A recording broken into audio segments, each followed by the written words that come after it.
लोकसभा चुनावों के बाद अब विधानसभा चुनावों में कुछ ही समय बाकी है और ऐसे में हम क्या देखते हैं कि आज हर राजनीति पार्टी अपनी पार्टी को मजबूती दिलाने के लिए एक्शन मोड में नजर आ रही है।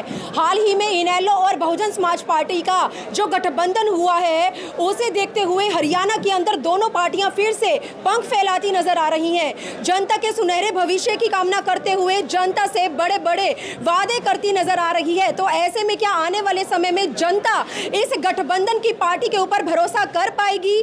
क्या जनता इस गठबंधन की पार्टी के सर पर जीत का सेहरा सजा पाएगी? लेकिन ऐसे में आज यमुनानगर के इनेलो दफ्तर के अंदर दोनों पार्टियों के कार्यकर्ताओं को लेकर एक मीटिंग बुलाई गई थी। पार्टी किन चुनावी मुद्दों को लेकर मैदान में उतरने वाली है और आज यमुनानगर के इनेलो दफ्तर से मैं लाइव कवरेज के जरिए एक बार फिर से लाइव जुड़ चुकी हूँ, जिसमें आप देख सकते हैं बहुजन समाज पार्टी के जो दिग्गज नेता है वो यहाँ पर पहुंचे और साथ ही साथ यमुनानगर के पूर्व विधायक दिलबाग सिंह अपने सैकड़ों कार्यकर्ताओं के साथ इस मिलन समारोह को मजबूती दिलाने के लिए यहाँ पर अपना एक अहम रोल अदा करते नजर आ रहे हैं। सबसे पहले तो जो बहुजन समाज पार्टी के प्रदेशाध्यक्ष धर्मपाल तिगरा जो यहाँ पर पहुंचे हैं, एक बार इनसे जान लेते हैं पार्टी किन चुनावी मुद्दों को लेकर मैदान में उतरेगी, क्योंकि इस समय पार्टी हरियाणा के अंदर इन्हीं के कंधों पर जो जिम्मेवारियां हैं वो सौंपती नजर आ रही है। देखते हैं धर्मपाल तिगरा कहां तक इन जिम्मेवारियों को पूरा कर पाते हैं।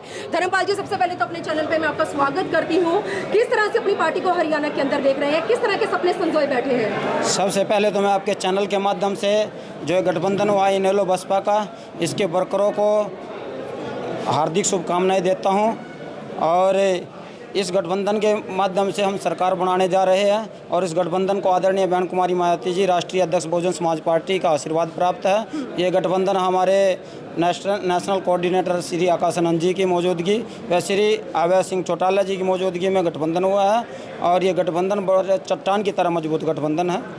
इसके द्वारा हम सरकार बनाने जा रहे हैं। तिगरा जी, क्या लगता है जनता आपके इस गठबंधन पर भरोसा कर पाएगी? क्या चुनावी मुद्दे रहने वाले हैं जनता को देखते हुए? बिल्कुल, जनता का हमें बहुत उत्साह मिल रहा है और जनता इससे विकल्प के तौर पर इस गठबंधन को देख रही है।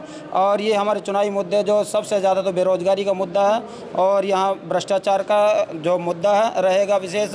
और यहाँ हरियाणा में जो जिस प्रकार से हर वर्ग इस सरकार से दुखी है और इस सरकार से दुखी होने के कारण ये जो जनता है ये चुनाव की बाट देख रही है और ये जनता चाहती है अभी जब चुनाव की घोषणा हो जाए और कब इस सरकार को हम यहाँ से वापस भेजने का काम। धर्मपाल जी, लोकसभा चुनावों में बीजेपी सरकार का नारा था 400 पार का, लेकिन अब विधानसभा चुनावों में सरकार फिर से नारा लगा रही है, अब की बार फिर से मोदी सरकार। कुछ कहना चाहेंगे सरकार को?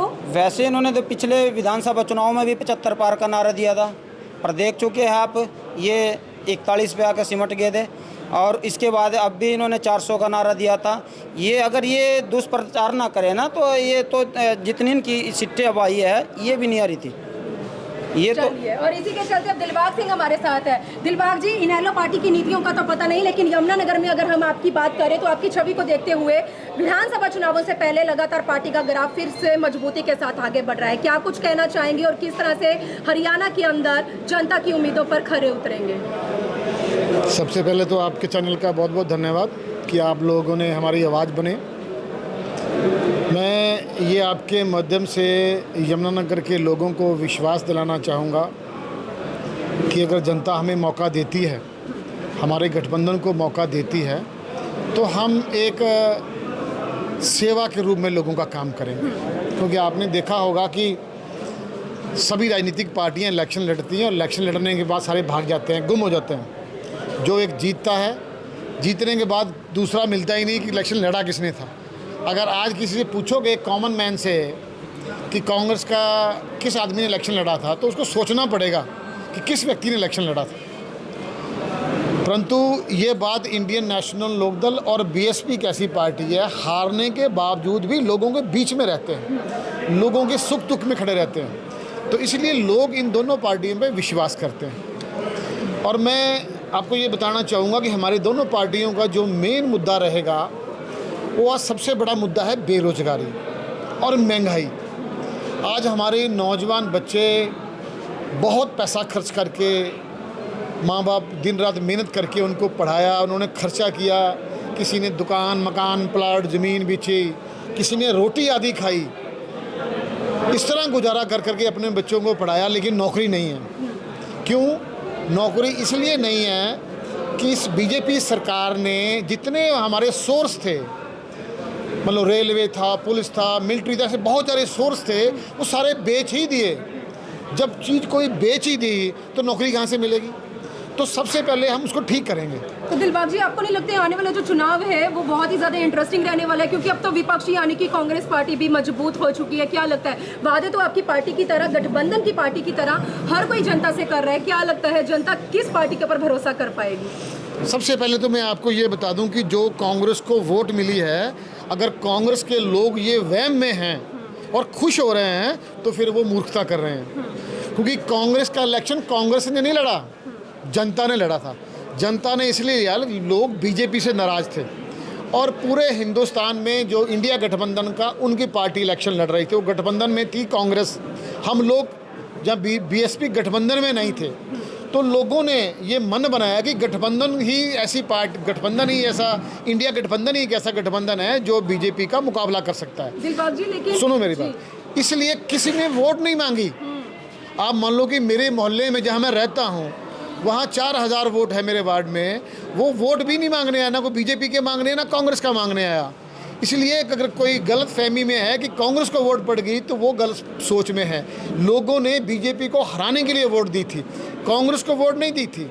अगर हमारे जो साथी थे, जो हमारे लोकदल के साथी थे, बीएसपी के साथी थे, इन लोगों ने भी वोट दिए इसको, गठबंधन को, क्योंकि लोग बीजेपी से परेशान थे। तो अब जो इलेक्शन है ये स्टेट का इलेक्शन है। अब लोगों को पता है कि अब सब अपनी अपनी पार्टियों में वापस जा चुके हैं, अपनी अपनी पार्टियों का गठबंधन हो चुका है। अब सबको पता है आज सबसे ज़्यादा परेशान है कांग्रेस। मैं मानता हूँ बीजेपी परेशान नहीं है, क्योंकि बीजेपी मन बना चुकी है कि वो जा रहे हैं। बीजेपी मन बना चुकी है कि वो जा रहे हैं और जाने वाला परेशान नहीं होता। और जो आने वाला था, जिनको ये वहम था कि हम आ रहे हैं, सबसे बड़े परेशान वो हैं कि उनको लगता है कि इन दोनों का गठबंधन हो गया, क्योंकि इंडियन नेशनल लोकदल और बीएसपी ये गरीब मजदूर की और किसान की पार्टी है। तो जब ये 65 सीटें ऐसी हैं जो देहात की हैं और ये दोनों ही वोट डालने वाले हैं, जब ये दोनों इकट्ठे हो गए तो फिर सरकार आप मान सकते हो किसकी बनेगी? दिलबाग जी, मैं एक प्रश्न का उत्तर आपसे जानना चाहती हूँ कि पूरे हरियाणा के अंदर कांग्रेस के चाहे दिग्गज नेता है, चाहे कार्यकर्ता है, वो कांग्रेस के ही पूर्व मुख्यमंत्री भूपेंद्र सिंह हुड्डा को फिर से मुख्यमंत्री बनाने का दावा नहीं कर रहे हैं। उन्होंने तो ऐलान कर दिया कि आने वाला सीएम हरियाणा के अंदर भूपेंद्र सिंह हुड्डा ही है। क्या कहना चाहेंगे इस पर, कुछ टिप्पणी करेंगे? मैं ये पहली बात तो ये सारे सपने ले रहे हैं, सपने कोई ले सकता है, कोई बुरी बात नहीं है। परंतु भूपेंद्र सिंह हुड्डा जी एक ऐसे व्यक्ति हैं जिन्होंने अपने पुत्र मोह में पूरे स्टेट का सत्यानाश कर दिया। उन्होंने अपने बेटे की पार्लियामेंट की सीट को पक्का करने के लिए पूरे स्टेट के जो नौजवान बच्चे थे उनका भविष्य ख़त्म कर दिया। आज हमारे बच्चे ओवरेज हो चुके हैं। उन्होंने सारी नौकरियां वो अपने बेटे की पार्लियामेंट में दे दी, सारी डेवलपमेंट का जो पैसा था वहाँ लगा दिया। उन्होंने पूरी स्टेट का सत्यानाश कर दिया। सारी स्टेट के जो बच्चे थे इनको नौकरियाँ मिलनी चाहिए थी। जो बच्चा 20 साल का उसको तो नौकरी मिल रही है, और जो 35 साल का 30 साल का उसकी नौकरी नहीं मिल रही, उसके बाद तो मौका भी नहीं रहा अब। तो इसलिए हुड्डा साहब को तो सिर्फ अपना वही एरिया दिखता है और बाकी स्टेट नहीं दिखती इनको। भारती जी, आपसे जानना चाहते हैं, लोगों का कहना है या विपक्ष का कहना है, जो और पार्टीज हैं, चाहे वो बीजेपी है, बीजेपी तो मौजूदा ही है, लेकिन जो और पार्टीज हैं उनका कहना है कि इनेलो का धरातल पर वजूद खत्म हो चुका है। पार्टी के लिए विधानसभा चुनावों को देखते हुए सपने तो आप भी बहुत से संजो रहे हैं, क्या लगता है सपनों तक ही सीमित रहेंगे या कामयाबी कुछ मिलेगी, सुनहरे हो पाएंगे? इंडियन नेशनल लोकदल पार्टी की सरकारें रही हैं हरियाणा प्रदेश में, उत्तर प्रदेश में बहुजन समाज पार्टी की सरकारें रही हैं। जब दोनों सरकारें रही हैं, दोनों ने काम किए हैं। उत्तर प्रदेश में बहुजन समाज पार्टी ने, हरियाणा में चौटाला साहब ने। आज तुलना कर लो, चाहे वो हुड्डा साहब, भजन लाल जी, बंसी लाल जी, इतने भी मुख्यमंत्री खट्टर साहब रहे हैं। सबसे ज़्यादा अगर गांव में चर्चा है चौटाला साहब के राज की है। सरकार आपके द्वार प्रोग्राम लेकर गए, जनता ने जो कहा मौके पर उसका हल किया। आने वाला ये समय जो है ना गठबंधन का है, दोनों का भरम है, जल्दी दूर कर देंगे। कांग्रेस और बीजेपी दोनों यहाँ से सफाया करेंगे और गठबंधन हमारा जीत करके सरकार बनाएगा। चौधरी अभय सिंह चौटाला जी को सीएम बनाएंगे। चलिए अश्विनी जी, इस बार आपसे जान लेते हैं, हरियाणा के अंदर इनेलो पार्टी का फिर से अपना इतिहास दोहरा पाती है, क्या लगता है आपको? मेरे से पूर्व दिलबाग सिंह ने ठीक कहा है कि बिल्कुल ठीक कहा है कि 60 सीटें जो हैं 90 में से वो ग्रामीण अंचल से जुड़ी हुई हैं। ग्रामीण अंचल से इस बार आप 1977 देख लो, 87 देख लो, 1999 देख लो, हमेशा गठबंधन की सरकारें रही हैं। तो इस बारी 2024 में इंडियन नेशनल लोकदल और बहुजन समाज पार्टी अपनी सरकार बनाने जा रही है। चलिए, दर्शन लाल खेड़ा जी हमारे साथ जुड़े हैं, जो विधानसभा चुनावों में जगाधरी से जो है बहुजन समाज पार्टी के लिए सपने देख रहे हैं, दावेदारी जता रहे हैं। एक बार इनसे भी जान लेते हैं कि किस तरह से तैयारियां चल रही हैं और किस तरह से पार्टी को देख रहे हैं। सर, क्या कुछ कहना चाहेंगे? सबसे पहले तो स्वागत सबसे पहले तो मैं आपका ही स्वागत करता हूं कि आप मेरी बात समय समय तक लोगों तक पहुंचाते रहते हैं।